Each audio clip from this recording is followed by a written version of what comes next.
qualité Afrique de l'Ouest piloté par la CEDEAO, des appuis sont prévus pour aider l'opérationnalité du SOAC. Monsieur Baguedi, est-ce que cette infrastructure est importante vraiment pour le développement, la promotion du commerce intracommunautaire? Cette infrastructure est capitale.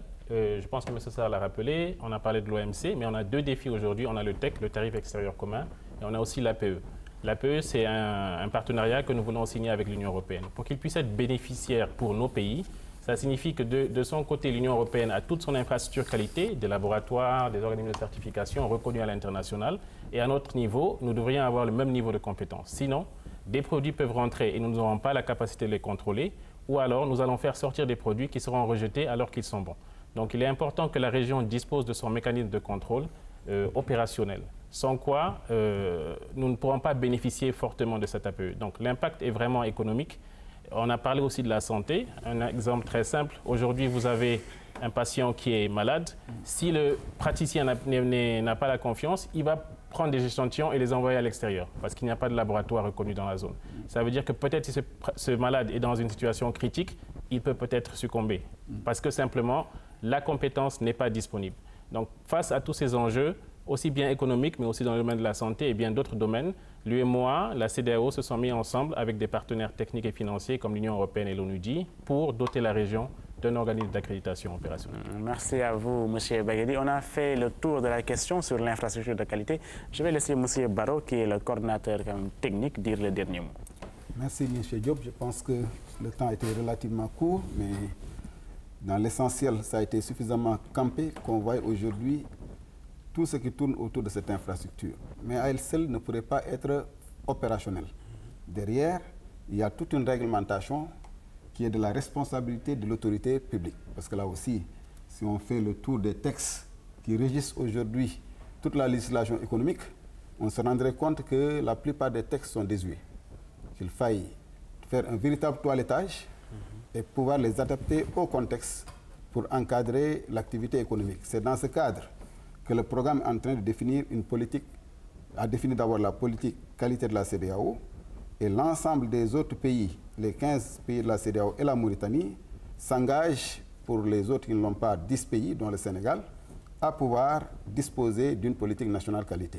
Et c'est cette politique nationale de la qualité qui va essayer d'aller vers la cohérence entre cette infrastructure qualité. Si on sait qu'au niveau du Sénégal, c'est une dispersion, presque chaque ministère technique fait ou gère la qualité à sa façon, avec des orientations spécifiques.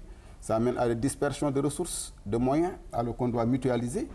À partir de cette politique qui mettrait en cohérence cela, l'État s'engagerait également à avoir une réglementation appropriée au bénéfice de l'activité économique, mais surtout de la préservation et de la protection de la santé des consommateurs, mais également de la préservation de notre environnement, parce que n'oublions pas qu'on est aujourd'hui dans une dynamique d'émergence, comme ça a été clairement défini, mais cela ne saurait se faire si on n'a pas cette infrastructure de la qualité fonctionnelle et opérationnelle. Donc, ce qu'on peut dire, c'est d'engager et de sensibiliser. Il y a beaucoup d'actions de sensibilisation qu'on a prévues dans le cadre du programme. Sensibiliser naturellement le grand public, parce que si le grand public aussi n'est pas exigeant, conséquemment, l'offre pourrait ne pas être de qualité, parce que la qualité dépend de l'exigence de celui qui consomme, de celui qui achète. Mais derrière, il y a l'État qui a toujours sa mission régalienne, qui est en charge de gérer tout ce qui va dans le domaine de la santé publique. Et dans la santé publique, il faut gérer également la santé des populations. Donc voilà un peu les enjeux qu'on peut orienter. On pouvait davantage développer, mais vous nous permettrez quand même de remercier encore une fois au nom de M. le ministre de l'Industrie et des Mines, l'UEMOA, qui a bien voulu accorder cette subvention qui se déclenche dans un cadre de partenariat.